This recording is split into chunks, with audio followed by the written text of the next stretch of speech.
Le soleil déclinait sur Saint-Étienne-sur-Loire, baignant de ses derniers rayons orangés les façades en pierre calcaire qui bordaient la place centrale. Les terrasses des cafés s'animaient en cette fin d'après-midi de septembre, où l'air conservait encore la douceur de l'été tout en annonçant l'automne imminent. Mathilde Dufour, 32 ans, remontait ses lunettes sur son nez tout en traversant la place. Ses pas résonnaient sur les pavés anciens tandis qu'elle se dirigeait vers la bibliothèque municipale, son refuge depuis qu'elle en était devenue la directrice 5 ans auparavant. Ses cheveux châtains, coupés au carré, encadraient un visage aux traits fins, toujours animé par une curiosité insatiable pour les mystères du passé. Mademoiselle Dufour. La voix chevrotante de Monsieur Lefebvre l'interpella depuis le seuil de sa boutique d'antiquités. Le vieil homme, voûté par les années, lui fit signe d'approcher d'une main tremblante. « Bonjour, Monsieur Lefebvre. Comment allez-vous aujourd'hui ? Aussi bien qu'un homme de 83 ans peut aller, ma chère. Mais ce n'est pas de ma santé dont je voulais vous parler. » Il baissa la voix, l'obligeant à se pencher vers lui. « L'avez-vous vu, vous aussi ?» Mathilde fronça les sourcils. « Vu qui donc ? » La dame en noir. Elle était là, hier soir, près du porche de l'église. Immobile comme une statue. Plusieurs personnes l'ont aperçue. Mathilde sourit avec indulgence. Les légendes locales avaient toujours cours dans cette petite ville où le temps semblait s'écouler plus lentement qu'ailleurs. Vous savez bien que je ne prête guère attention à ces histoires, Monsieur Lefebvre. Ce n'est pas une histoire, mademoiselle. Le regard du vieil antiquaire s'assombrit. Saviez-vous que les gargouilles de notre église sont des copies de celles de Notre-Dame de Paris ? Elles ne sont pas là uniquement pour évacuer l'eau de pluie, vous savez. Elles veillent. Elles protègent. Ou parfois. Il s'interrompit, comme hésitant à poursuivre. Ou parfois. L'encouragea Mathilde, malgré elle intriguée. Ou parfois, elles emprisonnent. Il sortit de sa poche un petit carnet relié de cuir craquelé. Tenez, prenez ceci. Ce sont mes notes sur les légendes locales. Vous qui aimez tant l'histoire de notre ville, peut-être y trouverez-vous quelque intérêt. Mathilde accepta le carnet, plus par politesse que par conviction. Elle prit congé du vieil homme et poursuivit son chemin vers la bibliothèque, rangeant distraitement le carnet dans son sac. Ce soir-là, alors qu'elle fermait la bibliothèque, un mouvement attira son attention sur le parvis de l'église. Une silhouette féminine, vêtue d'une longue robe noire d'un autre temps, se tenait immobile, le visage à demi dissimulé par l'ombre. Mathilde cligna des yeux, et la silhouette avait disparu. « Je travaille trop », murmura-t-elle en secouant la tête. Pourtant, en rentrant chez elle, elle ne put s'empêcher de sortir le carnet de Monsieur Lefebvre et de commencer à le feuilleter à la lueur de sa lampe de chevet. Sur la première page, une phrase était écrite d'une main tremblante, « Les gargouilles gardent les secrets de ceux qui ne peuvent reposer en paix. » Cette nuit-là, Mathilde rêva de visages de pierre qui tournaient lentement leur regard vers elle, et d'une femme en noir qui pleurait des larmes de granit. La bibliothèque municipale de Saint-Étienne-sur-Loire occupait un ancien hôtel particulier du XVIIIe siècle. Ses hauts plafonds ornés de moulures et ses fenêtres en ogive créaient une atmosphère propice à l'étude et à la contemplation. Ce matin-là, Mathilde avait décidé d'explorer les archives poussiéreuses du sous-sol, stimulée par sa lecture nocturne du carnet de Monsieur Lefebvre. Les rayonnages métalliques craquaient sous le poids des documents anciens tandis qu'elle parcourait les étiquettes jaunies. Son doigt s'arrêta sur une boîte marquée « Faits divers, 1850 à 1870 ». Elle la tira avec précaution et l'ouvrit sur une table proche. L'odeur du papier vieilli emplit ses narines alors qu'elle dépliait délicatement un exemplaire du « Courrier de Saint-Étienne », daté du 15 mars 1868. Un titre en caractères gras attira immédiatement son attention, « Tragique disparition de Mademoiselle Élise Beaumont ». Ses yeux parcoururent avidement l'article. Élise Beaumont, fille d'un riche négociant, avait disparu après avoir été vue pour la dernière fois en compagnie de Victor Moreau, un sculpteur de la région.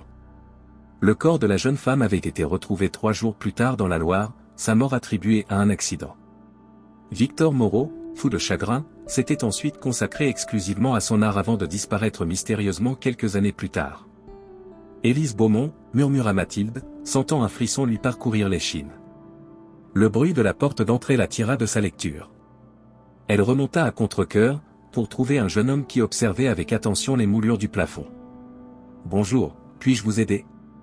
demanda-t-elle. L'homme se tourna vers elle.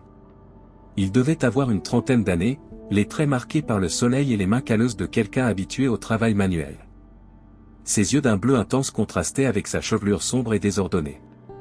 Bonjour, je suis Alexandre Mercier. La mairie m'a engagé pour restaurer les gargouilles de l'église. Je cherche des documents sur leur histoire. Mathilde sentit son cœur s'accélérer inexplicablement. Les gargouilles? Quelle coïncidence! Je viens justement d'eux. Elle s'interrompit, hésitant à partager ses découvertes avec un inconnu. De quoi? L'encouragea Alexandre avec un sourire curieux. De commencer des recherches sur l'histoire locale. Elle se reprit. Vous dites que vous êtes restaurateur d'art? Oui, spécialisé dans la sculpture sur pierre. Ces gargouilles sont fascinantes, vous savez. Elles datent de 1870 environ, mais imitent parfaitement le style gothique de Notre-Dame. C'est un travail remarquable. 1870, répéta Mathilde, pensive. Juste après la mort d'Élise Beaumont. Qui? Demanda Alexandre, intrigué. Mathilde hésita un instant, puis décida de lui faire confiance. Venez, j'ai quelque chose à vous montrer. Tandis qu'il descendait vers les archives, Alexandre lui confia qu'il logeait temporairement dans le petit appartement au-dessus de l'église, mis à disposition par la mairie pour la durée des travaux. C'est étrange, dit-il en feuilletant l'article que Mathilde lui montrait, depuis que je suis arrivé il y a 3 jours, j'ai l'impression d'être observé. Surtout la nuit. Observé par qui? Demanda Mathilde, sentant un nouveau frisson la parcourir. Alexandre haussa les épaules avec un sourire gêné.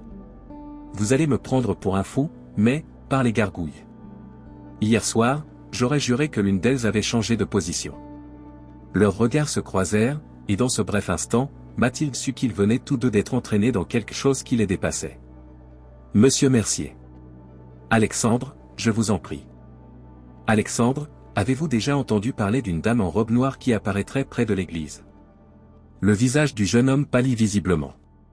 Comment le savez-vous? Je l'ai vue hier soir, regardant vers ma fenêtre. J'ai cru que c'était mon imagination. Le silence qui suivit fut rompu par le craquement soudain d'une étagère, faisant sursauter les deux jeunes gens. Un vieux registre tomba au sol, s'ouvrant sur une page ornée d'un dessin à l'encre, une gargouille au visage torturé, sous laquelle était inscrit de la main de l'artiste, « Pour toi, mon Élise, je veillerai pour l'éternité ». La signature en bas de la page était celle de Victor Moreau. L'aube pointait à peine lorsqu'Alexandre grimpa sur l'échafaudage qui enserrait la façade ouest de l'église. La fraîcheur matinale mordait sa peau, mais il préférait travailler tôt, quand le silence régnait encore sur la petite ville. Ses pensées tourbillonnaient autour des découvertes de la veille, l'empêchant de trouver le sommeil.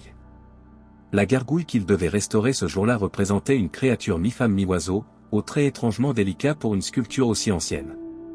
Ses ailes déployées semblaient prêtes à l'emporter dans les airs, tandis que son visage exprimait une mélancolie poignante. « Que essayais-tu de nous dire, Victor » murmura Alexandre en caressant la pierre usée par les intempéries. Il sortit ses outils et commença à nettoyer délicatement la surface. Sous la mousse et la saleté accumulée, la pierre révélait des détails d'une finesse extraordinaire. Soudain, son grattoir heurta quelque chose de différent, un son métallique résonna légèrement. Intrigué, Alexandre examina plus attentivement la base de la gargouille. Une fine fissure, trop régulière pour être naturelle, formait un rectangle presque invisible. Avec précaution, il inséra la pointe de son outil dans l'interstice et sentit quelque chose céder. Un petit compartiment s'ouvrit, révélant un médaillon en argent terni. Alexandre le saisit d'une main tremblante et l'ouvrit. À l'intérieur se trouvait le portrait miniature d'une jeune femme aux traits fins, aux yeux mélancoliques et aux lèvres esquissant un demi-sourire. Ses cheveux sombres encadraient un visage d'une beauté saisissante. Élise, souffla-t-il, reconnaissant instantanément la ressemblance avec l'apparition que les villageois décrivaient. Un bruit de pas sur les pavés en contrebas le fit sursauter. Mathilde se tenait là, levant les yeux vers lui, une écharpe enroulée autour du cou pour se protéger de la fraîcheur matinale. « J'espérais vous trouver ici, lança-t-elle. J'ai passé la nuit à lire le carnet de Monsieur Lefebvre. Vous devriez descendre, j'ai des choses à vous montrer. » Quelques minutes plus tard, ils étaient assis sur un banc face à l'église, le carnet ouvert entre eux et le médaillon posé dessus. Selon les notes de Monsieur Lefebvre, Victor Moreau était obsédé par les gargouilles de Notre-Dame depuis son enfance, expliqua Mathilde. Il croyait qu'elle possédait un pouvoir particulier, celui de piéger les âmes. Piéger les âmes? Répéta Alexandre, sceptique malgré sa récente découverte. Oui. La légende dit que certaines gargouilles ne sont pas de simples sculptures, mais des gardiens entre notre monde et l'autre. Mathilde tourna une page du carnet. Écoutez ceci, Victor disait souvent que si les hommes pouvaient façonner la pierre à l'image des démons, alors peut-être que ces mêmes pierres pouvaient capturer l'essence des anges. Alexandre contempla le médaillon, puis leva les yeux vers la gargouille qu'il venait de nettoyer. Vous pensez qu'il a essayé de capturer l'âme d'Élise dans ses sculptures? Je ne sais pas. Mais regardez cette coïncidence, les gargouilles ont été installées exactement 2 ans après la mort d'Élise. Et selon ce que j'ai trouvé ce matin dans les archives, Victor a disparu le jour même où la dernière gargouille a été mise en place. Un frisson parcourut l'échine d'Alexandre. Et maintenant, une femme en noir apparaît près de l'église. Et les gargouilles semblent bouger, compléta Mathilde. Leur conversation fut interrompue par l'arrivée bruyante d'une voiture officielle. Un homme corpulent en sortit, vêtu d'un costume impeccable et arborant l'écharpe tricolore de mer. « Ah, monsieur Mercier !» s'exclama-t-il en s'approchant à grandes enjambées. « Je vois que vous avez fait la connaissance de notre charmante bibliothécaire. » Monsieur le maire, salua poliment Mathilde, refermant discrètement le carnet. « Je venais justement voir l'avancement des travaux, poursuivit le maire, Henri Beauchamp. Le conseil municipal se réunit la semaine prochaine pour finaliser le projet de rénovation de la place. Nous devons décider si nous conservons ces vieilles gargouilles ou si nous les remplaçons par quelque chose de plus moderne. » Alexandre sentit une inexplicable vague d'angoisse l'envahir. Les remplacer? Mais elles font partie du patrimoine historique. Certes, concéda le maire avec un geste désinvolte. Mais elles sont en mauvais état, et franchement, ces figures grotesques font peur aux enfants. Notre ville a besoin de se moderniser, n'est-ce pas? Avant qu'Alexandre puisse protester davantage, le maire remarqua le médaillon. Qu'est-ce que c'est? Mathilde réagit rapidement. Une pièce de collection que monsieur Mercier m'a apportée pour identification. Probablement sans grande valeur. Le maire examina le médaillon avec une curiosité qui semblait excessive. Intéressant. Cela ressemble beaucoup à un portrait que nous avons dans notre salle du conseil. Une ancêtre de ma famille, je crois. Il rendit le médaillon à Alexandre, mais son regard s'attarda dessus un peu trop longtemps. Bien, je vous laisse à vos travaux. N'oubliez pas, monsieur Mercier, nous voulons un rapport détaillé sur l'état de ces sculptures avant la réunion. Lorsque le maire fut parti, Alexandre et Mathilde échangèrent un regard troublé. Beauchamp, murmura Mathilde. Je n'avais jamais fait le rapprochement, mais... Mais quoi? Pressa Alexandre. Dans l'article sur la mort d'Élise, il est mentionné qu'elle était fiancée à un certain François Beauchamp, fils d'un industriel local, avant de rencontrer Victor Moreau. Le vent se leva soudain, faisant claquer les bâches de l'échafaudage. Ils levèrent les yeux simultanément vers la gargouille qu'Alexandre venait de nettoyer. Pendant un instant fugace, ils auraient juré que son expression avait changé, passant de la mélancolie à une colère contenue. Ce soir-là, pour la première fois, tous les habitants de Saint-Étienne-sur-Loire virent la dame en robe noire. Elle se tenait immobile au centre de la place, son visage tourné vers la mairie, et ses yeux, disaient ceux qui osèrent regarder, brillaient d'une lueur vengeresse. La maison de Claire Dumas se trouvait à l'écart du village, nichée au bout d'un chemin bordé de peupliers centenaires. C'était une demeure modeste mais charmante, aux volets bleu lavande et au jardin foisonnant d'herbes aromatiques et de roses anciennes. Mathilde et Alexandre s'y rendirent le lendemain matin, suivant une piste mentionnée dans le carnet de monsieur Lefebvre. « Êtes-vous sûr qu'elle acceptera de nous recevoir » demanda Alexandre tandis qu'il remontait l'allée gravillonnée. Monsieur Lefebvre écrit qu'elle est la dernière personne vivante à connaître l'histoire complète d'Élise et Victor, répondit Mathilde. Et il précise qu'elle attend depuis longtemps que quelqu'un vienne l'interroger. Ils n'eurent pas besoin de frapper. La porte s'ouvrit avant même qu'ils n'atteignent le perron, révélant une femme menue aux cheveux blancs comme neige, dont le visage ridé s'illumina d'un sourire. « Je vous attendais, dit-elle simplement. Entrez donc, le thé est prêt. » L'intérieur de la maison était un véritable cabinet de curiosités. Des étagères croulaient sous le poids de livres anciens, des vitrines protégeaient des objets d'un autre temps, et les murs disparaissaient sous des cadres contenant photographies jaunies et dessins à l'encre sépia. Claire Dumas les conduisit dans un petit salon où 3 tasses fumantes étaient déjà disposées sur une table basse. « Comment saviez-vous que nous viendrions » s'étonna Alexandre.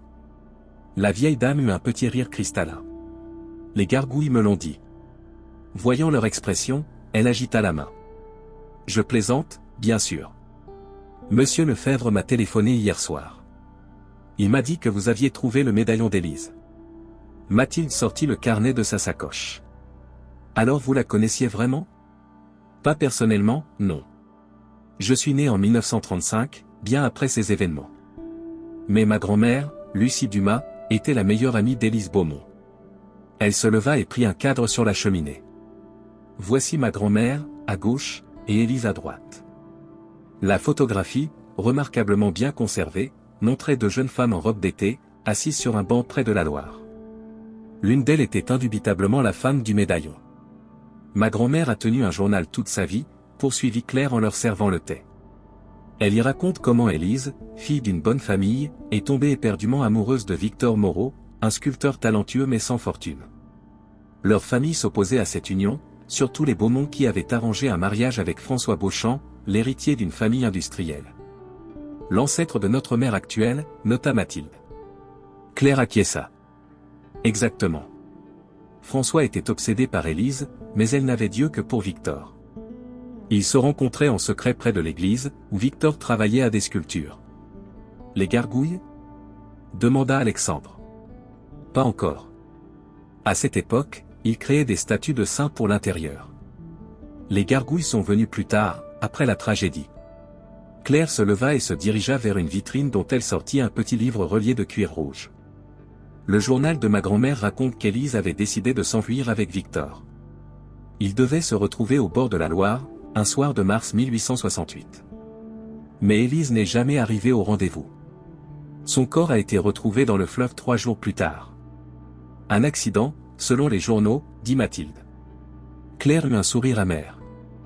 C'est ce que tout le monde a voulu croire. Mais ma grand-mère était convaincue que François Beauchamp l'avait suivi ce soir-là. Elle n'a jamais pu le prouver, bien sûr. La famille Beauchamp était trop puissante. Alexandre feuilletait distraitement un album posé sur la table. Soudain, il s'arrêta sur un dessin représentant une gargouille au visage tourmenté. C'est exactement celle que je restaure actuellement. Victor est devenu comme fou après la mort d'Élise, expliqua Claire. Il s'est enfermé dans son atelier pendant des mois, travaillant jour et nuit sur ses dessins de gargouilles. Il disait qu'elle serait ses sentinelles, qu'elle veillerait et attendrait le moment propice. Le moment propice pourquoi? Demanda Mathilde, sentant un frisson lui parcourir l'échine. Claire haussa les épaules. Ma grand-mère ne l'a jamais su avec certitude. Victor est devenu de plus en plus secret, presque possédé. Quand l'Église a décidé de remplacer ses anciennes gargouilles usées, il a proposé ses services gratuitement. Pendant 2 ans, il a sculpté ces créatures, y mettant toute sa douleur et sa rage. Elle se leva à nouveau et ouvrit un tiroir d'où elle sortit une enveloppe jaunie. Le jour où la dernière gargouille a été installée, Victor a disparu. On a retrouvé dans son atelier cette lettre adressée à ma grand-mère. Mathilde prit délicatement l'enveloppe et en sortit une feuille couverte d'une écriture nerveuse. Chère Lucie, quand vous lirez ces lignes, j'aurai rejoint mon Élise. Mais ne pleurez pas pour moi. J'ai trouvé un moyen de nous venger, de faire justice. Les gardiens de pierre veilleront jusqu'à ce que le moment soit venu. Ils attendent que le sang coupable reconnaisse son crime. Adieu, fidèle ami. Victor, un silence pesant s'installa dans la pièce, rompu seulement par le tic-tac régulier d'une vieille horloge. Et maintenant, la dame en noir apparaît, murmura Alexandre. Et les gargouilles semblent s'éveiller. Parce que le moment est venu, conclut Claire en hochant lentement la tête. Le sang coupable est toujours là, incarné par notre mère. Et il veut détruire les gargouilles, briser le dernier lien avec le passé. Au moment où elle prononçait ces mots, un coup de vent fit claquer les volets, et le ciel s'assombrit brusquement, comme si un orage se préparait. Vous devez l'arrêter, dit Claire, son regard soudain intense. Vous devez découvrir la vérité et permettre à Élise et Victor de trouver enfin la paix. Mathilde et Alexandre échangèrent un regard. Ils savaient désormais qu'ils étaient impliqués dans quelque chose qui dépassait l'entendement, une histoire d'amour et de vengeance qui traversait les siècles. Nous le ferons, promit Mathilde. Mais par où commencer? Claire sourit mystérieusement. Par les gargouilles, bien sûr. Elles ont attendu plus d'1 siècle. Elles ont des secrets à révéler à ceux qui savent écouter. La nuit était tombée sur Saint-Étienne-sur-Loire, enveloppant l'église et ses gargouilles d'un manteau d'obscurité. Alexandre, allongé sur son lit dans le petit appartement au-dessus de la sacristie, ne parvenait pas à trouver le sommeil. Les paroles de Claire Dumas résonnaient dans son esprit, mêlées aux images du médaillon et aux mystérieuses apparitions de la dame en noir. Un grondement de tonnerre au loin le fit sursauter. L'orage qui menaçait depuis l'après-midi semblait enfin se rapprocher. Alexandre se leva et s'approcha de la fenêtre. De là, il pouvait voir les silhouettes des gargouilles se découper sur le ciel nocturne, illuminées par instants par les éclairs lointains. « Que cherchez-vous à me dire » murmura-t-il, fixant particulièrement celle qu'il restaurait, cette créature mi-femme mi-oiseau au visage si expressif. Comme en réponse à sa question, un éclair particulièrement violent zébra le ciel, suivi presque immédiatement d'un coup de tonnerre assourdissant.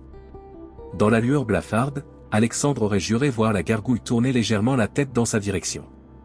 Le sommeil le gagna finalement, mais ce ne fut pas un repos paisible. Dans son rêve, il se trouvait dans un atelier de sculpteur, les mains couvertes de poussière de pierre, travaillant frénétiquement sur une gargouille. Mais ce n'étaient pas ses mains, elles étaient plus larges, plus calleuses, marquées par des années de travail de la pierre. Elle doit être parfaite, s'entendait-il murmurer d'une voix qui n'était pas la sienne. Pour qu'elle puisse contenir ton essence, mon Élise. Une présence se matérialisa derrière lui, une femme en robe noire, dont le visage restait dans l'ombre. Victor, dit-elle d'une voix à la fois proche et lointaine. Ce que tu fais est dangereux. Les âmes ne sont pas faites pour être emprisonnées. Je ne t'emprisonne pas, répondit-il. Je te donne un refuge, jusqu'à ce que justice soit faite. Quelle justice peut-il y avoir dans la mort ? Demanda la femme. Pas dans la mort, répliqua-t-il en caressant la pierre. Dans la mémoire. Dans la vérité révélée. La scène changea. Alexandre se vit maintenant sur le toit de l'église, sous une pluie battante, installant la dernière gargouille, celle au visage de femme oiseau. Autour de lui, les autres gargouilles semblaient l'observer, leurs yeux de pierre luisant d'une vie surnaturelle. Avec cette dernière pierre, déclama-t-il dans la tempête, je scelle notre pacte. Veillez sur elle. Protégez son âme. Et quand viendra le temps où le sang coupable sera prêt à reconnaître son crime, libérez-la pour qu'elle puisse enfin trouver la paix. Il sortit alors de sa poche un médaillon, celui qu'Alexandre avait découvert, et le plaça dans un compartiment secret à la base de la gargouille. Et maintenant, mon amour, murmura-t-il en levant les yeux vers le ciel déchaîné, je viens te rejoindre. Alexandre se réveilla en sursaut, le corps couvert de sueur froide. La chambre était plongée dans l'obscurité, mais il sentait une présence. Se redressant brusquement, il aperçut une silhouette près de la fenêtre, la dame en robe noire. Son cœur battait à tout rompre, mais étrangement, il n'éprouvait aucune peur. La silhouette s'approcha lentement, et pour la première fois, il distingua clairement son visage, le même que celui du médaillon, le même que dans son rêve. « Élise » souffla-t-il. La femme inclina légèrement la tête, comme pour confirmer. Ses lèvres ne bougeaient pas, mais Alexandre entendit distinctement sa voix dans son esprit. « Tu portes son don, dit-elle. Tu peux voir ce qu'il a vu, sentir ce qu'il a senti. »« Victor » demanda Alexandre. « J'ai rêvé de lui. »« De vous ?»« Pas un rêve, » corrigea la voix dans son esprit. « Un souvenir. » Son souvenir. Alexandre se leva lentement, craignant que le moindre mouvement brusque ne fasse disparaître l'apparition. « Pourquoi maintenant ?» demanda-t-il.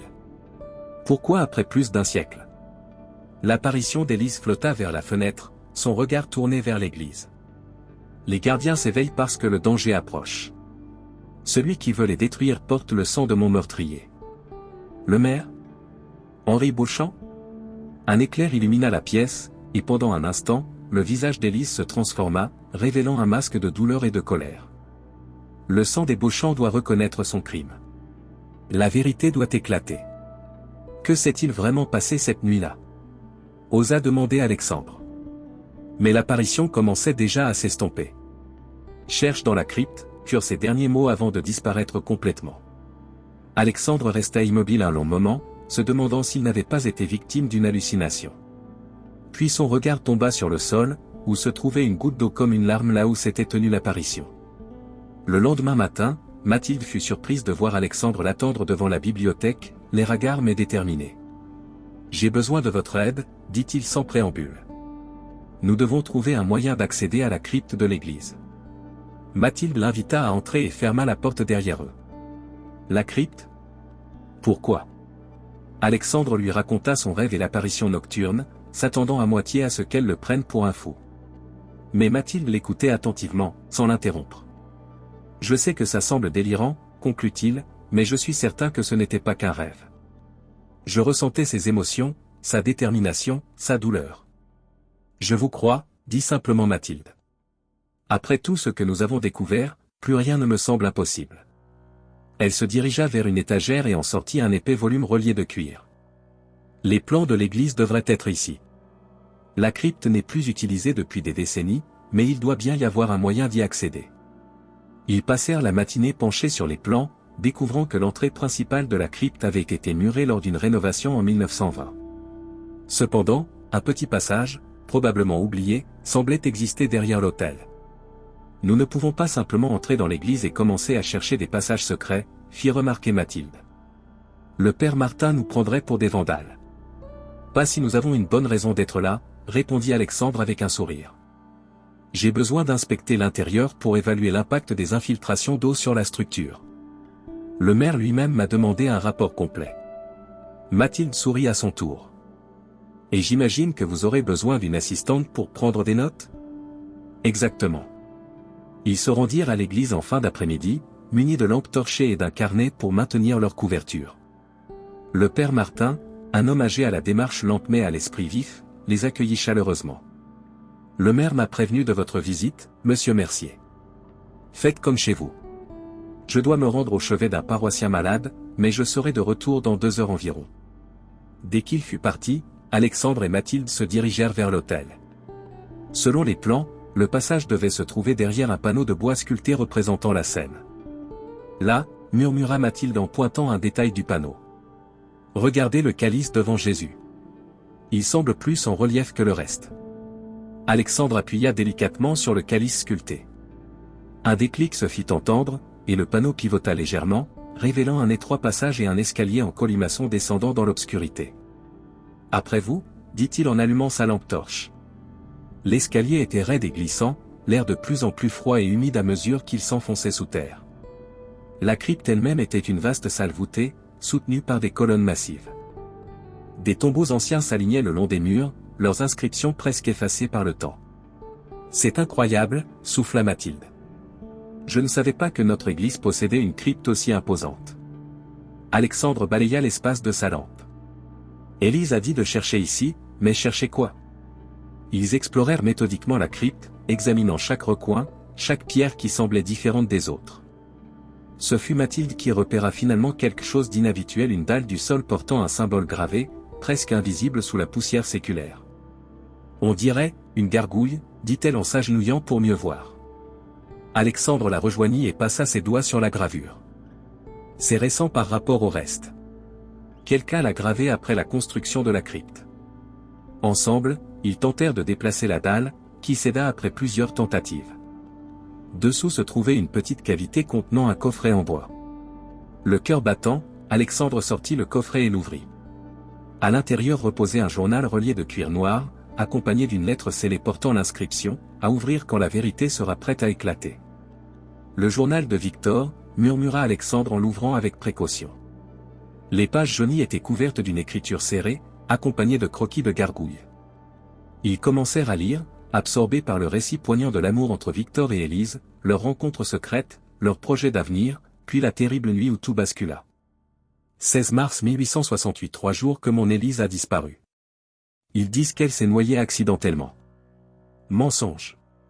J'ai trouvé son châle déchiré près du lieu où elle devait me retrouver, et des traces de lutte. François Beauchamp l'a suivi, j'en suis certain. Il l'a confrontée, et dans sa rage de la voir me choisir, il l'a poussée dans la Loire. J'ai tenté de parler au magistrat, mais qui croirait un simple sculpteur face au fils de l'homme le plus puissant de la région? Plus loin, le journal prenait un tour plus sombre, presque mystique. 10 juin 1868, j'ai trouvé un ancien grimoire dans la bibliothèque d'un monastère abandonné. Il parle des gargouilles comme de gardiens entre les mondes, capables de retenir les âmes. Si je ne peux obtenir justice dans ce monde, peut-être puis-je préserver l'essence d'Élise jusqu'à ce que le moment soit venu. 3 septembre 1868, j'ai commencé à sculpter les gargouilles. Chacune d'elles contiendra une part de mon âme, de ma rage, de mon amour pour Élise. Elles veilleront, elles attendront. Et quand le dernier descendant des Beauchamp sera prêt à reconnaître le crime de son ancêtre, elles s'éveilleront. La dernière entrée, datée du jour de la disparition de Victor, glaça le sang d'Alexandre, 15 avril 1870. La dernière gargouille est en place. Le pacte est scellé. J'ai enfermé une part de l'âme d'Élise dans la pierre, mais ce n'est pas une prison, c'est un refuge temporaire. Les gargouilles ne sont pas des protectrices, comme je l'ai laissé croire à tous. Elles sont des geôlières, empêchant l'âme d'Élise de trouver la paix tant que justice n'aura pas été rendue. Ce soir, je la rejoindrai dans la mort, et une part de mon âme restera liée aux gargouilles, attendant le jour où un Beauchamp reconnaîtra enfin le crime. Alors seulement, nous pourrons tous trouver la paix. Un silence pesant s'installa dans la crypte alors qu'ils terminaient leur lecture. Les gargouilles ne protègent pas Élise, murmura finalement Mathilde. Elles l'emprisonnent. Victor croyait faire ce qui était juste, dit doucement Alexandre. Il voulait que la vérité éclate, que justice soit faite. Mais il a condamné Élise à errer entre les mondes pendant plus d'un siècle. Un bruit soudain les fit sursauter, des pas résonnaient dans l'escalier. La silhouette massive du maire se découpa dans l'entrée de la crypte, sa lampe torche braquée sur eux. Eh bien, dit-il d'une voix doucereuse. Que faites-vous donc dans ce lieu interdit ? Derrière lui se tenait le père Martin, l'air confus et embarrassé. Je suis désolé, articula-t-il silencieusement à leur attention. Il a insisté pour vous trouver. Le regard du maire tomba sur le journal ouvert entre les mains d'Alexandre. Son visage se durcit. Je vois que vous avez fait des découvertes intéressantes.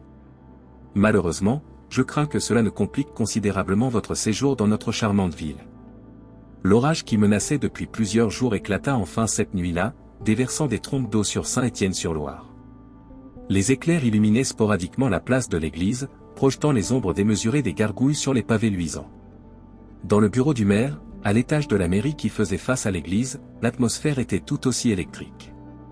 Mathilde et Alexandre, assis côte à côte, faisaient face à Henri Beauchamp qui les observait de l'autre côté de son imposant bureau en chêne. « Je suis profondément déçu, dit-il en faisant tourner un verre de cognac entre ses doigts. Je vous ai accueilli dans notre ville, monsieur Mercier, je vous ai confié un travail important, et voilà comment vous me remerciez. En fouillant dans des lieux interdits, en déterrant de vieilles histoires qui ne concernent personne ? Des histoires qui vous concernent directement, monsieur le maire, répliqua Alexandre, le journal de Victor posé sur ses genoux. Ou du moins, qui concerne votre famille. Le maire eut un rire sans joie. Ah, vous parlez de ces élucubrations d'un artiste dérangé ? Victor Moreau était un homme instable, obsédé par une femme qui s'est noyée accidentellement. Toute cette histoire de meurtre n'est que le fruit de son imagination malade. Alors pourquoi vous inquiétez de ce que nous avons découvert ? Demanda calmement Mathilde. Si ce ne sont que des élucubrations, pourquoi nous avoir suivis dans la crypte ? Un éclair particulièrement violent illumina la pièce, suivi presque immédiatement d'un coup de tonnerre assourdissant. Le maire sursauta légèrement, son regard se portant involontairement vers la fenêtre et les gargouilles au-delà. La réputation de notre ville est en jeu, dit-il en se ressaisissant. Nous ne pouvons pas laisser des rumeurs infondées ternir l'image de Saint-Étienne-sur-Loire, surtout à l'approche du festival d'été qui attire tant de touristes.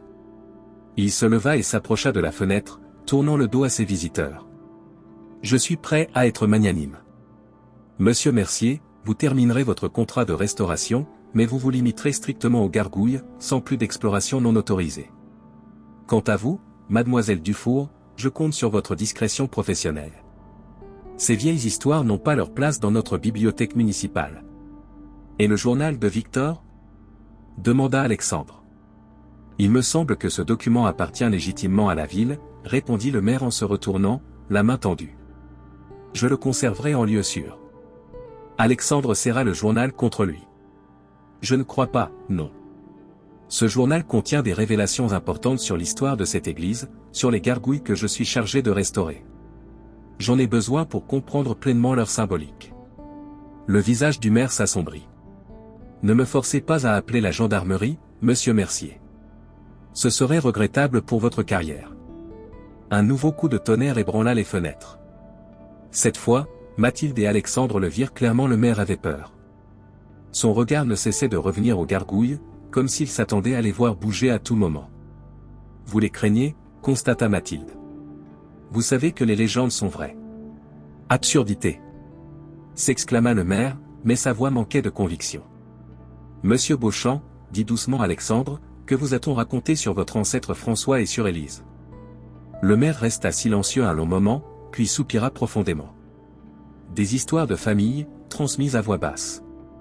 Mon grand-père disait que les gargouilles veillaient, qu'elles attendaient, que si un Beauchamp tentait de les détruire, elles prendraient leur revanche. Il se rassit lourdement. Mais ce ne sont que des superstitions. Nous vivons au XXIe siècle, bon sang. Alors pourquoi vouloir remplacer les gargouilles? Insista Mathilde. Si ce ne sont que des superstitions, pourquoi ne pas simplement les restaurer? Le maire passa une main sur son visage fatigué. Le conseil municipal vote la semaine prochaine. J'ai proposé un projet de modernisation qui implique le remplacement de ces sculptures, dérangeantes. C'est une simple question d'esthétique urbaine. Un silence pesant s'installa, rompu seulement par le crépitement de la pluie contre les vitres. Finalement, Alexandre se leva. Nous allons partir maintenant, monsieur le maire. Je continuerai mon travail comme convenu, mais je garde le journal. Et je vous conseille vivement de reconsidérer votre projet concernant les gargouilles. Beauchamp les regarda fixement, puis hocha la tête avec résignation. Faites comme bon vous semble. Mais ne venez pas vous plaindre si vous déchaînez des forces que vous ne comprenez pas. Plus tard cette nuit-là, alors que l'orage atteignait son paroxysme, Alexandre ne parvenait pas à trouver le sommeil. Le journal de Victor reposait ouvert sur sa table de chevet, illuminé par intermittence par les éclairs. Il relisait encore et encore le passage sur le pacte avec les gargouilles, cherchant un moyen de libérer l'âme d'Élise. Un mouvement à sa fenêtre attira son attention. Se levant précipitamment, il vit avec stupéfaction que la gargouille qu'il restaurait, celle au visage de femme oiseau, n'était plus à sa place. Sans réfléchir, il enfila un imperméable et se précipita dehors, bravant la tempête. La place était déserte, balayée par des rafales de vent et de pluie. Alexandre leva les yeux vers l'église, scrutant les silhouettes des gargouilles restantes, rendues fantomatiques par la lumière des éclairs. C'est alors qu'il la vit, la gargouille manquante se tenait au centre de la place, immobile comme une statue. Mais ce n'était plus tout à fait une statue. La pierre semblait avoir acquis une texture différente, presque vivante, et ses yeux luisaient d'une faible lueur bleutée. « Victor » appela Alexandre, sa voix presque couverte par le rugissement de la tempête. La gargouille tourna lentement la tête vers lui. Ses lèvres de pierre ne bougeaient pas, mais Alexandre entendit distinctement une voix masculine dans son esprit.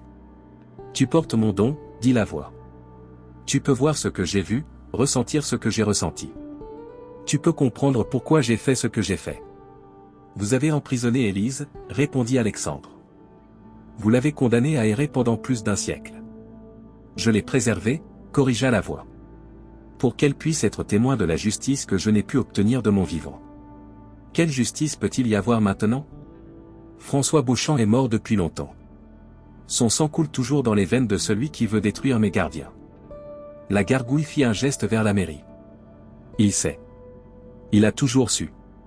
Cette histoire se transmet dans sa famille depuis des générations. La culpabilité et la peur se transmettent avec le sang. Un mouvement sur le toit de l'église attira l'attention d'Alexandre.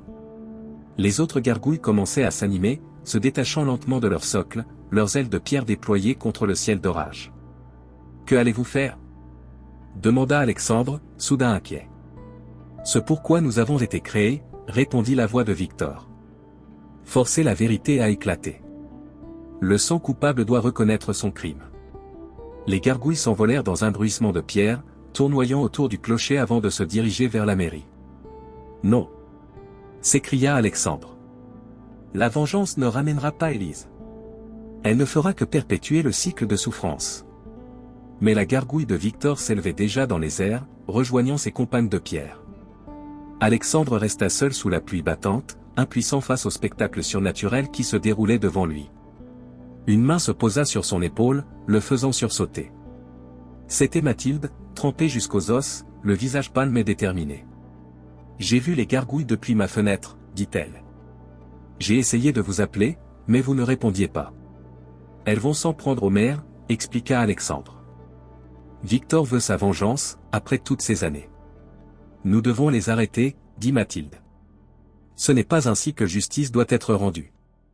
Ils coururent vers la mairie, luttant contre le vent et la pluie. Les gargouilles encerclaient déjà le bâtiment, leurs silhouettes massives se découpant contre le ciel à chaque éclair.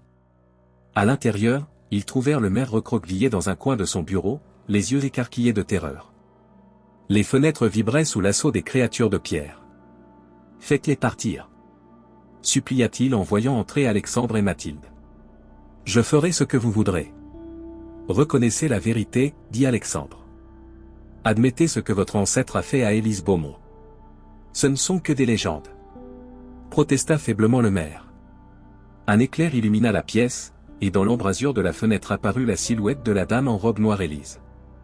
Son visage était empreint d'une tristesse infinie, mais aussi d'une détermination farouche. « La vérité, murmura-t-elle, sa voix résonnant étrangement dans la pièce. Libérez-moi par la vérité. » Le maire fixait l'apparition, le visage décomposé. « Mon Dieu, c'est elle, exactement comme dans le portrait de famille. »« Dites la vérité, » insista Mathilde. « Pour votre bien, pour celui de cette ville, et pour libérer enfin ces âmes tourmentées. » Henri Beauchamp ferma les yeux un instant, puis hocha lentement la tête. « C'est vrai. François Beauchamp a tué Élise Beaumont. Il l'a suivie ce soir-là, il l'a confrontée au bord de la Loire. Et quand elle a refusé de renoncer à Victor, il l'a poussée dans le fleuve. Elle ne savait pas nager. Sa voix se brisa. Cette histoire est notre honte familiale, transmise de père en fils comme un avertissement. Ne touchez jamais aux gargouilles, nous disait-on, ou la dame en noir viendra réclamer son dû. À ces mots, un silence soudain tomba. La tempête semblait s'être momentanément apaisée. Les gargouilles avaient cessé leur assaut et se tenaient immobiles autour du bâtiment, comme en attente. L'apparition d'Élise flottait maintenant au centre de la pièce, son regard fixé sur le maire. « La vérité a été dite, » murmura-t-elle. Mais est-elle suffisante? L'aube se levait sur Saint-Étienne-sur-Loire, baignant la place d'une lumière dorée qui contrastait avec la violence de l'orage nocturne. Les habitants, intrigués par les bruits étranges qui avaient troublé leur sommeil, commençaient à sortir de chez eux, s'attroupant devant l'église où un spectacle incroyable les attendait. Les gargouilles n'étaient plus à leur place habituelle. Elles se tenaient en cercle au centre de la place, immobiles comme des statues ordinaires, mais indéniablement déplacées de leur socle séculaire. Au milieu de ce cercle de pierre se trouvaient 4 personnes, Alexandre, Mathilde, le maire Beauchamp, et Claire Dumas que quelqu'un avait fait venir. « C'est impossible, » murmurait-on dans la foule grandissante. « Les gargouilles ne peuvent pas bouger. »« C'est un canular, » affirmaient d'autres. « Une mise en scène pour le festival d'été. » Mais ceux qui s'approchaient de trop près pouvaient voir que les socles sur l'église étaient bel et bien vides, et que les marques laissées sur les pavés indiquaient que les lourdes sculptures s'étaient réellement déplacées. Au centre du cercle, le maire Beauchamp semblait avoir vieilli de 10 ans en une nuit. Son visage était gris, ses yeux cernés, et il ne cessait de jeter des regards nerveux aux créatures de pierre qui l'entouraient. « Que se passe-t-il ici ?» demanda le père Martin, se frayant un chemin à travers la foule. « Monsieur le maire ? Monsieur Mercier ? Quelqu'un peut-il m'expliquer ce phénomène ?» Alexandre s'avança. Lui aussi portait les marques de cette nuit sans sommeil, mais son regard était clair et déterminé. « Père Martin, mesdames et messieurs, » commença-t-il d'une voix forte pour couvrir les murmures de la foule, « ce que vous voyez aujourd'hui est l'aboutissement d'une histoire vieille de plus d'un siècle. Une histoire d'amour, de trahison, de meurtre et de justice trop longtemps différée. » Un silence stupéfait s'abattit sur la place. Alexandre poursuivit, racontant l'histoire d'Élise et Victor, le crime de François Beauchamp, et le pacte conclu avec les gargouilles. Il parla du journal découvert dans la crypte, des apparitions de la dame en noir, et de la confession du maire durant la nuit. « Tout cela est absurde !» s'écria soudain une voix dans la foule. C'était Bernard Lefort, l'adjoint au maire et fervent partisan du projet de modernisation. « Des contes de bonnes femmes. Monsieur le maire, dites-leur que c'est ridicule. » Tous les regards se tournèrent vers Henri Beauchamp. Celui-ci resta silencieux un long moment, puis prit une profonde inspiration. « C'est la vérité, dit-il finalement. Mon ancêtre, François Beauchamp, a assassiné Élise Beaumont par jalousie. Ce crime a été dissimulé, la mort présentée comme un accident. Et depuis, ma famille vit dans la crainte des gargouilles et de la dame en noir. » Des exclamations de stupeur parcoururent l'assemblée. Certains se signèrent, d'autres secouèrent la tête avec incrédulité. « Prouvez-le. » lança quelqu'un. « Comment pouvez-vous affirmer une chose pareille sans preuve? » « J'ai des preuves, » intervint Mathilde. Elle tenait dans ses mains le journal de Victor et une liasse de documents. Les archives de la ville contiennent le rapport initial sur la mort d'Élise, classé comme accidentelle. Mais j'ai également trouvé ceci. Elle brandit une lettre jaunie. Une lettre de Lucie Dumas, l'amie d'Élise, adressée au procureur de l'époque. Elle y affirme avoir vu François Beauchamp suivre Élise ce soir-là, et l'avoir entendu se disputer violemment avec elle peu avant sa disparition. Cette lettre n'a jamais été versée au dossier. Claire Dumas s'avança à son tour. Ma grand-mère a passé sa vie à chercher justice pour son amie. Mais la famille Beauchamp était trop puissante. Sa lettre a été ignorée, et on l'a menacée pour qu'elle se taise. Le maire baissa la tête, accablé par le poids de cette révélation publique. Je suis prêt à assumer la responsabilité morale de ce crime, même s'il a été commis bien avant ma naissance. Il fut interrompu par un grondement sourd. Le sol de la place semblait vibrer. Les gargouilles, jusqu'alors immobiles, commencèrent à s'animer lentement, leurs membres de pierre grinçant de façon sinistre. « Qu'est-ce qui se passe » s'écria Mathilde, reculant instinctivement. Alexandre fixait la gargouille au visage de femme oiseau, celle qui abritait l'esprit de Victor. Ses yeux de pierre luisaient d'une lueur bleutée de plus en plus intense. La confession ne suffit pas, comprit-il soudain. Victor veut plus que des mots. Il veut une réparation concrète. Il se tourna vers le maire. Le projet de modernisation. Les gargouilles. C'est ça qu'ils attendent. Henri Beauchamp comprit immédiatement. Il s'avança au centre du cercle, face à la gargouille de Victor. J'annule le projet de remplacement des gargouilles, déclara-t-il d'une voix forte. Non seulement elles seront restaurées à l'identique, mais je m'engage personnellement à créer une fondation pour leur entretien perpétuel. De plus, il hésita un instant, puis poursuivit avec détermination. De plus, je ferai ériger sur cette place une statue en mémoire d'Élise Beaumont et Victor Moreau, afin que leur histoire ne soit jamais oubliée. Et la crypte de l'église sera rouverte et transformée en un mémorial racontant leur histoire. Le grondement s'apaisa progressivement. Les gargouilles cessèrent de s'animer, redevenant de simples sculptures. Mais elles ne retournèrent pas à leur place sur l'église. Un murmure parcourut la foule. Tous les regards étaient tournés vers l'entrée de la place, où venait d'apparaître la silhouette de la dame en robe noire. Contrairement aux apparitions précédentes, elle était visible pour tous, flottant à quelques centimètres au-dessus du sol, son visage d'une beauté saisissante empreint d'une tristesse infinie. La foule s'écarta instinctivement, formant un passage entre Élise et le cercle de gargouilles. Un silence absolu régnait maintenant sur la place, comme si le temps lui-même s'était suspendu. Élise s'avança lentement, sa robe noire ondulant autour d'elle bien qu'aucun vent ne souffla. Elle s'arrêta face au maire, le fixant de son regard translucide. « Le sang reconnaît sa faute », dit-elle d'une voix qui semblait venir de très loin. Mais la pierre exige plus qu'une promesse. Alexandre s'approcha, sentant au plus profond de lui-même que ce moment était crucial. Que demande la pierre, Élise? Un serment lié au sang, répondit-elle, son regard toujours fixé sur le maire. Comme celui qui m'a été arraché. Henri Beauchamp pâlit visiblement, mais il hocha la tête avec résignation. Je suis prêt. La gargouille de Victor s'anima à nouveau, s'approchant du maire. De sa griffe de pierre, elle effleura la paume de Beauchamp, y laissant une fine entaille. Quelques gouttes de sang perlèrent, tombant sur les pavés de la place. Par mon sang, je jure, commença le maire, guidé par une intuition profonde, que justice sera rendue à Élise Beaumont et Victor Moreau. Que leur histoire sera honorée et préservée. Que les gargouilles, témoins de leur amour et de leur sacrifice, seront protégés à jamais. Que jamais plus ma famille n'essaiera d'effacer ce passé. À mesure qu'il prononçait ces mots, les gouttes de sang sur les pavés semblaient s'illuminer d'une lueur rougeâtre. Lorsqu'il eut terminé, un vent soudain balaya la place, faisant tourbillonner les feuilles mortes et soulevant la poussière. Élise tourna son regard vers la gargouille de Victor. Pendant un instant, la pierre sembla se transformer, révélant le visage d'un jeune homme aux traits déterminés et au regard passionné. « Victor » murmura Élise, tendant une main translucide vers lui. La gargouille tendit à son tour une main de pierre. Leurs doigts se frôlèrent, et une lumière éblouissante jaillit de ce contact, obligeant tous les témoins à détourner les yeux.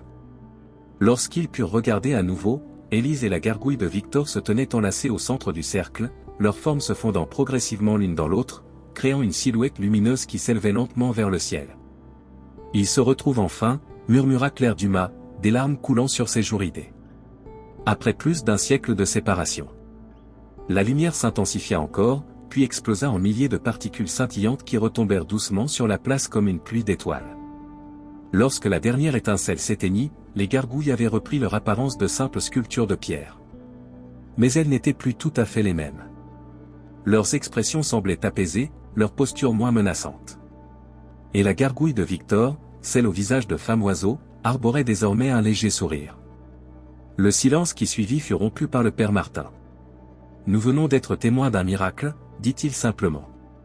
Que Dieu accueille ces âmes enfin réunies. » La tension qui régnait sur la place se dissipa progressivement. Les habitants, encore sous le choc de ce qu'ils venaient de voir, commencèrent à discuter avec animation, certains s'approchant timidement des gargouilles pour les examiner de plus près. Alexandre et Mathilde se tenaient côte à côte, épuisés mais soulagés. Le maire Beauchamp s'approcha d'eux, sa main blessée enveloppée dans un mouchoir. « Je tiendrai ma promesse, dit-il avec une sincérité évidente. Non seulement par crainte du serment, mais parce que c'est la chose juste à faire. » Il se tourna vers la foule et éleva la voix. « Mes chers concitoyens, ce que nous avons vécu aujourd'hui dépasse l'entendement, mais c'est aussi l'occasion de réparer une injustice historique. Je propose que nous reportions la réunion du conseil municipal à demain, afin de voter non pas sur la destruction des gargouilles, mais sur la création d'un mémorial dédié à Élise Beaumont et Victor Moreau. » Des applaudissements éclatèrent, d'abord hésitants, puis de plus en plus nourris. L'adjoint Lefort lui-même, bien que visiblement secoué, finit par hocher la tête en signe d'assentiment. Alors que la foule commençait à se disperser, Alexandre sentit une présence derrière lui. Se retournant, il vit Monsieur Lefebvre, l'antiquaire, qui observait la scène avec un sourire énigmatique. « Vous saviez, dit Alexandre. Vous saviez que tout cela arriverait. » Le vieil homme haussa les épaules. « Disons que j'ai toujours prêté attention au murmure des pierres. Les gargouilles attendaient le bon moment, et les bons intermédiaires. » Il inclina légèrement la tête vers Alexandre et Mathilde. « Elles ont choisi judicieusement. »« Mais comment avez-vous su que ce serait nous ?» demanda Mathilde, intriguée. « Je ne le savais pas avec certitude, admit l'antiquaire. Mais quand j'ai vu un restaurateur de pierre arriver en même temps que les apparitions se multipliaient, j'ai compris que le moment était venu. Et vous, mademoiselle Dufour, avec votre passion pour l'histoire locale, vous étiez l'alliée parfaite. » Il leur adressa un dernier sourire mystérieux avant de s'éloigner d'un pas étonnamment alerte pour son âge. Alexandre et Mathilde restèrent un moment silencieux, contemplant les gargouilles qui attendaient d'être replacées sur l'église. « Que va-t-il se passer maintenant ?» demanda finalement Mathilde. « Pour elle, je veux dire. » Alexandre effleura du doigt la pierre de la gargouille de Victor. « Je crois qu'elles ne sont plus des geôlières, mais des gardiennes. Elles veilleront sur cette ville, sur cette histoire, sur la promesse faite aujourd'hui. »« Et pour nous ?» murmura Mathilde, son regard croisant celui d'Alexandre. Il sourit, prenant doucement sa main dans la sienne. « Je crois que notre histoire ne fait que commencer. » Au-dessus d'eux, le soleil perçait enfin complètement les nuages, baignant la place d'une lumière dorée qui faisait scintiller les gouttes de pluie sur les pavés, comme autant de larmes de joie versées par le ciel lui-même. Un an s'était écoulé depuis les événements extraordinaires de la place de l'église. Saint-Étienne-sur-Loire avait bien changé en 12 mois, devenant une destination prisée des touristes attirés par la légende des gargouilles vivantes et de la dame en robe noire. L'église resplendissait sous le soleil d'été. Ces gargouilles, soigneusement restaurées par Alexandre, avaient retrouvé leur place d'origine, veillant sur la ville de leur regard de pierre. Au centre de la place se dressait maintenant une élégante statue en bronze représentant Élise et Victor enlacés, leurs visages tournés vers le ciel. Une plaque commémorative racontait leur histoire, se terminant par ces mots: « L'amour véritable transcende le temps et défie même la pierre. » La crypte de l'église, désormais ouverte au public, avait été transformée en un petit musée où était exposé le journal de Victor, des reproductions de ses dessins, et divers documents relatant l'histoire des amants maudits et des gargouilles. Une section entière était consacrée aux témoignages des habitants qui avaient assisté au miracle de la place, comme on l'appelait désormais. Ce jour-là, Mathilde mettait la dernière touche à l'exposition temporaire intitulée Pierre et Mémoire, l'art des gargouilles à travers les siècles. En tant que nouvelle conservatrice du musée tout en conservant son poste à la bibliothèque municipale, elle avait passé des mois à rassembler des documents et des œuvres provenant de toute la France. « Parfait », murmura-t-elle en ajustant l'éclairage sur une maquette de Notre-Dame de Paris montrant ces célèbres gargouilles. « Tu parles toute seule maintenant ?» La voix d'Alexandre la fit sursauter. Il se tenait dans l'encadrement de la porte, un bouquet de roses blanches à la main. « C'est pour l'inauguration de ce soir » demanda-t-elle en désignant les fleurs. « Non, répondit-il en s'approchant. C'est pour toi. Pour nous. Pour célébrer cette année extraordinaire. » Mathilde accepta le bouquet avec un sourire ému. Leur relation, née dans des circonstances si étranges, s'était approfondie au fil des mois. Alexandre avait décidé de s'installer définitivement à Saint-Étienne-sur-Loire, ouvrant un atelier de restauration qui ne désemplissait pas. « J'ai du mal à croire que cela fait déjà 1 an, dit-elle en humant le parfum délicat des roses. Le temps passe vite quand on est occupé à gérer des gargouilles célèbres et une histoire d'amour ressuscitée, plaisanta Alexandre. Ils sortirent de la crypte et traversèrent l'église, saluant au passage le père Martin qui préparait l'autel pour la messe commémorative prévue le lendemain jour anniversaire exact des événements. Sur la place, les préparatifs battaient leur plein pour le festival d'été qui débuterait le soir même. Des guirlandes de lumière étaient suspendues entre les arbres, des stands s'installaient le long des rues adjacentes, et une petite scène avait été dressée face à l'église. Le maire Beauchamp, fidèle à sa promesse, avait fait de l'histoire d'Élise et Victor le cœur de l'identité culturelle de la ville. Non seulement il avait financé personnellement le mémorial et la rénovation de la crypte, mais il avait également créé une fondation pour l'entretien perpétuel des gargouilles. Monsieur Mercier. Mademoiselle Dufour. Les interpella-t-il depuis les marches de la mairie. Tout est prêt pour ce soir ? Absolument, confirma Mathilde. L'exposition est terminée, et Alexandre a préparé une présentation sur les techniques de restauration des gargouilles. Excellent. Le maire semblait rajeuni, comme libéré d'un poids immense.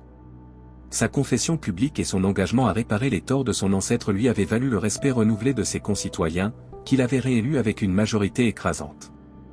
Ils poursuivirent leur promenade jusqu'au bord de la Loire, là où, selon la légende, Élise avait trouvé la mort.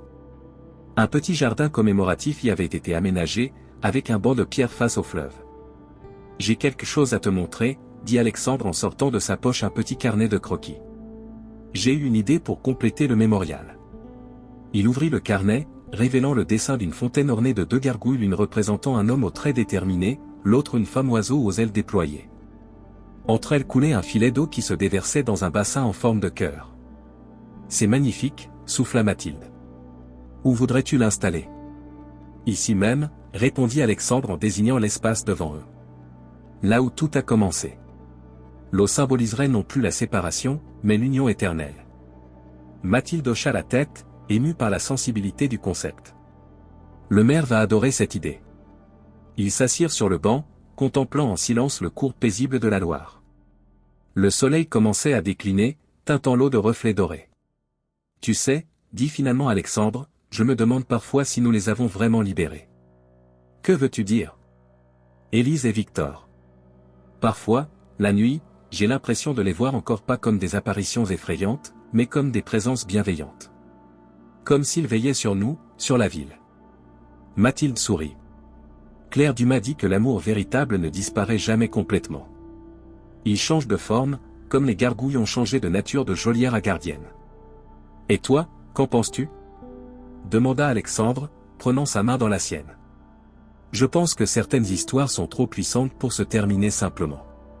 Elles continuent à vivre dans la mémoire, dans la pierre, dans les cœurs. Elle se tourna vers lui, son regard plein de tendresse. Comme la nôtre. Alexandre sortit alors de sa poche un petit écrin. Justement, à propos de notre histoire. J'aimerais qu'elle continue officiellement. Le cœur de Mathilde s'accéléra tandis qu'il ouvrait l'écrin, révélant une bague ancienne sertie d'une pierre bleue pâle. Elle appartenait à ma grand-mère, expliqua-t-il. La pierre est un morceau de lapis-lazuli, la même pierre que Victor utilisait pour les yeux de ses gargouilles, selon son journal. Alexandre, murmura Mathilde, les larmes aux yeux. Mathilde Dufour, acceptes-tu de partager ta vie avec un homme qui parle aux gargouilles et qui est probablement un peu trop obsédé par les vieilles pierres ? Elle rit à travers ses larmes. Oui, 1000 fois oui. Alors qu'il glissait la bague à son doigt, un souffle d'air chaud les enveloppa, portant le parfum subtil de roses anciennes. Au loin, le carillon de l'église se mit à sonner spontanément, ses notes cristallines se répandant sur la ville comme une bénédiction. Ce soir-là, alors que le festival battait son plein et que les habitants célébraient leur nouvelle identité culturelle, plusieurs personnes affirmèrent avoir vu 2 silhouettes translucides danser sur la place, devant la statue de bronze. Un homme et une femme en habit d'un autre siècle, leur forme scintillant doucement dans la lumière des lampions.